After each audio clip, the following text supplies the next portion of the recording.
Hello friends, ഇന്നത്തെ വീഡിയോയിൽ potato cheese സാൻഡ്വിച്ചിൻ്റെ recipe കാണാം. ബ്രേക്ക്ഫാസ്റ്റായും ഈവനിങ് സ്നാക്കായും തയ്യാറാക്കാൻ പറ്റിയ അടിപൊളി ടേസ്റ്റുള്ള ഒരു സാൻഡ്വിച്ചാണിത്.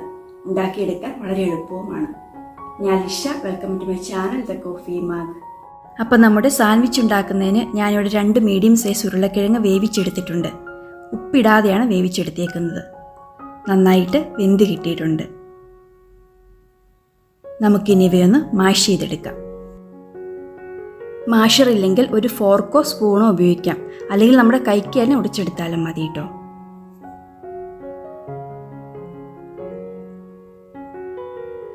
ഇനി ഇതിലേക്ക് 4 ടേബിൾ സ്പൂൺ ചോപ്പ് ചെയ്ത സവോള ഇട്ട് കൊടുക്കാം. ഇതിൻ്റെ കൂടെ തന്നെ 1 ടീസ്പൂൺ വെളുത്തുള്ളി പൊടിയായി അരിഞ്ഞത്,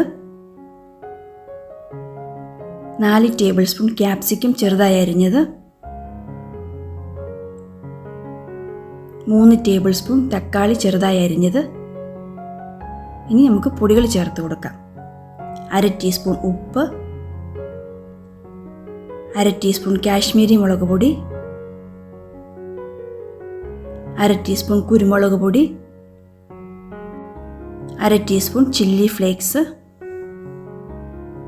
3 ടേബിൾ സ്പൂൺ മയോണൈസ്,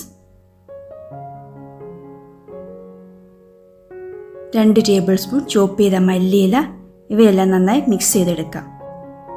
നിങ്ങൾ ഉരുളക്കിഴങ്ങ് വേവിക്കുന്ന സമയത്ത് ഉപ്പിടുന്നുണ്ടെങ്കിൽ പിന്നീട് ഉപ്പ് ചേർക്കേണ്ടപ്പോൾ നോക്കിയിട്ട് ആവശ്യത്തിന് ചേർത്ത് കൊടുക്കണേ. നല്ലൊരു എഗ്ലെസ് മയോണൈസ് ഉണ്ടാക്കുന്നതിൻ്റെ റെസിപ്പി വീഡിയോ നേരത്തെ ഞാൻ നമ്മുടെ ഈ ചാനൽ അപ്ലോഡ് ചെയ്തിട്ടുണ്ട്. വീഡിയോയുടെ ലിങ്ക് മുകളിൽ ഐക്കാർഡിൽ കൊടുത്തേക്കാം. നിങ്ങൾ അതും കൂടി ഒന്ന് കാണാൻ ശ്രമിക്കണേ.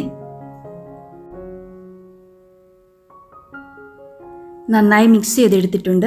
ഇനി നമുക്ക് സാൻഡ്വിച്ച് സെറ്റ് ചെയ്യാം. അതിന് 2 ബ്രെഡ് ഞാൻ എടുത്തിട്ടുണ്ട്. ഞാനിവിടെ എടുത്തേക്കുന്നത് നോർമൽ ബ്രെഡാണ്. നിങ്ങൾ എടുക്കുമ്പോൾ സാൻഡ്വിച്ച് ബ്രെഡ് എടുത്താലും മതി കേട്ടോ. ഇനി നമുക്ക് ബ്രെഡിൻ്റെ ഒരു വശത്ത് ബട്ടർ തൂത്ത് കൊടുക്കാം. അൺസോൾട്ടഡ് ബട്ടറാണ് ഞാനിവിടെ എടുത്തേക്കുന്നത്. ഇനി ബട്ടർ തൂത്ത ഭാഗം മറിച്ച് വെച്ചിട്ട് മറുഭാഗത്ത് നമ്മൾ റെഡിയാക്കി വെച്ചിരിക്കുന്ന പൊട്ടറ്റോ മിക്സ് വെച്ച് കൊടുക്കാം. കുറച്ച് കട്ടിക്ക് സ്പ്രെഡ് ചെയ്യാം കേട്ടോ.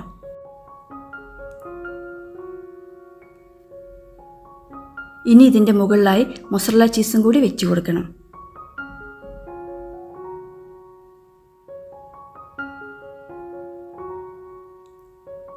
അടുത്തത് ബട്ടർ തൂത്ത ബ്രെഡ് സ്ലൈസ് വെച്ച് കൊടുക്കാം. ഇനി നമുക്കിതൊന്ന് ടോസ്റ്റ് ചെയ്തെടുക്കണം. പാൻ ചൂടായി വരുമ്പോൾ തീ ലോ ടു മീഡിയം ഫ്ലെയിമിൽ വെച്ചിട്ട് ബ്രെഡ് വെച്ച് കൊടുത്ത് ടോസ്റ്റ് ചെയ്തെടുക്കണം. ഒരു സൈഡ് ഗോൾഡൻ കളർ ആകുമ്പോൾ മറിച്ചിട്ട് കൊടുത്ത് മറ്റേ സൈഡും ടോസ്റ്റ് ചെയ്തെടുക്കാം.